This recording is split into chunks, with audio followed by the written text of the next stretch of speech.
Well, you have seen him in The Big Sick and in his Comedy Central special called Trust Me. Catch him on the new show Black Monday on Showtime. Please welcome Kurt Braunohler.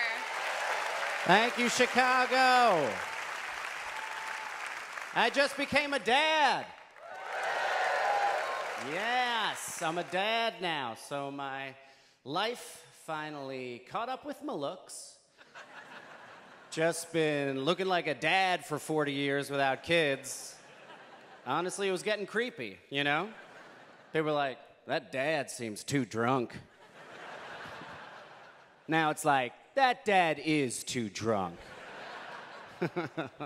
I want to be a good dad, and I think most dads want to be good dads. It's just a couple have a problem with it. My dad's an interesting fellow. I'll tell you a story about him. Recently, my brother called me, and he's like, I'm with Dad. Dad wants to know, are you on a CarMax commercial? I was like, no, I'm not. And I hear my brother go, no, he's not. And in the background, I hear my dad go, yes, he is. And I don't know if you guys have seen this CarMax commercial, but there's a very funny comedian by the name of Andy Daly. He is on a CarMax commercial. And the similarities between us are that we have glasses and are white, and that is where they end. And so what's nice about the whole situation is that my dad made my brother give me a call just to make sure I knew he has no idea what I look or sound like. Which would be weird for most dads. I have 7 siblings from many different women because my dad can't stop, won't stop. Which is a weird irresponsibility that results in so much more responsibility. My eldest sister is 57 years old, and my youngest 2 sisters are 15. Twins right at the end. Enjoy yourself, Dad. And I was thinking about it the other day, like, my dad has been a dad. He's had children in his home every single day from the age 20 to 77. He's never gone long enough for one to move out, you know? And I was like, that's amazing. Like, he's been a dad every single day for 57 years and has never gotten any better at it? Like, that's amazing. If you did anything every day for 57 years, you would accidentally become a genius at doing that thing.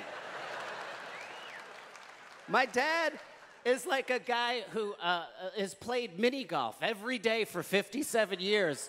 And then one day someone was like, oh, look, a golf ball. And he was like, I'm not so sure. That's the equivalent of not recognizing your own son on a commercial. There's 8 of us. Memorize our faces. It is the least you could do.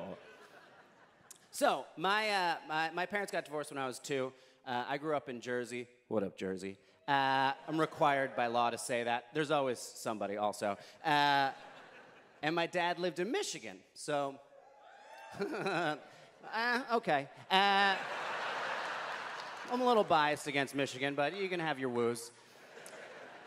So I would have to fly between New Jersey and Michigan, and starting at age 5, my dad decreed, like a drunk king, the boy is old enough to fly on the aeroplane by himself. And so I started flying by myself at age 5. And in case you've never flown as a solo 5-year-old, here's how it works. Your mom drops you off at the airport and then drives away. And a flight attendant who is psyched to, in addition to doing her weird job that's midway between being a cocktail waitress and a first responder, now has to also babysit a 5-year-old. And the very first thing they do is they give you a sticker that says unaccompanied minor, just to make sure everybody at the airport knows you're there for the taking. Just like a little silver platter for pedophiles. Just like, this one's alone, boys. And I was sure, I was like, there's no way they do that anymore. That just was in the 80s. No, they still do it. I was in the Montreal airport, saw a girl. She must have been 10 years old. She had the unaccompanied minor sticker on, but then was also wearing a t-shirt, and I'm assuming her parents don't speak English because the t-shirt just said, white wine all the time. Which combined with the unaccompanied minor sticker, not a good look for the parents.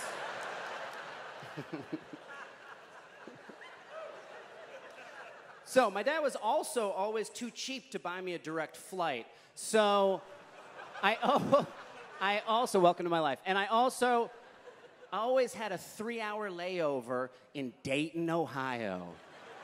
And I don't know why it was always in Dayton, Ohio, but it wasn't, and I hated it as a child, I really did, until I turned 12, and I discovered the secret of Dayton, Ohio.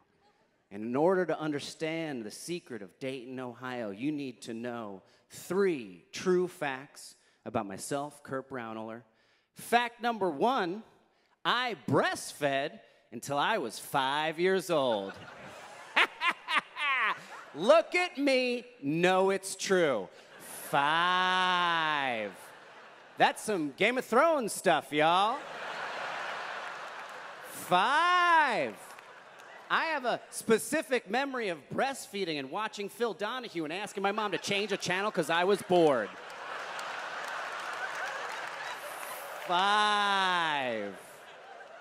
I didn't know it was weird till I started telling people. But also, I'm 6'4", and I never get sick. Fact number 2. My best friend from ages 5 to 10 had Tourette's. I had no idea. He moved away when I was 10. After he moved away, my mom was like, did you know Michael had Tourette's? And I was like, what's that? And she's like, watch this video. And I was like, oh, somebody should have told me. Because I just thought it was our fun way of chatting with each other. And I would mimic him to his face all the time. Just like, yeah. Hit him and then agree with him again. Because that's how he talked to me. Fact number 3. I started smoking cigarettes at age 10. What up, Jersey? 10. 5 years after I stopped breastfeeding, I started smoking. And the entire time in between, I was pretending like I had Tourette's.